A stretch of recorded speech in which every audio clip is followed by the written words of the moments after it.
तुम्ही या पद्धतीनं कधी मटकीची उसळ आहे ती ट्राय केली आहे का? तर करायचं काय आहे, एका कढईमध्ये जिरा आणि मोहरीचा तडका देऊन घ्यायचा आहे. गरजेप्रमाणे तेल टाकायचं. त्यामध्ये एक मिडियम साईजचा कांदा बारीक कट करून टाकायचा आहे. छान असा गुलाबी कलर येईपर्यंत परतून घ्यायचं. त्यामध्ये कढीपत्त्याची पानं टाका आणि छान असं मिक्स करून घ्या. त्यानंतर एक पिकलेलं टोमॅटो आहे ते सुद्धा बारीक कट करून यामध्ये मिक्स करून घ्यायचं आहे.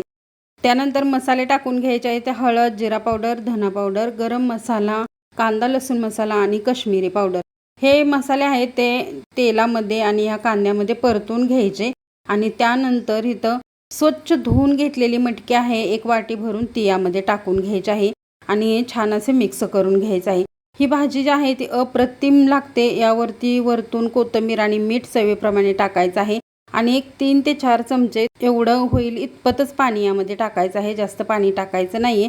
वाफेवर ही उसळ आहे ती छान अगदी चवीची तयार होते. टिफिनसाठी मुलांच्या किंवा ऑफिसच्या नक्की एकदा ट्राय करा.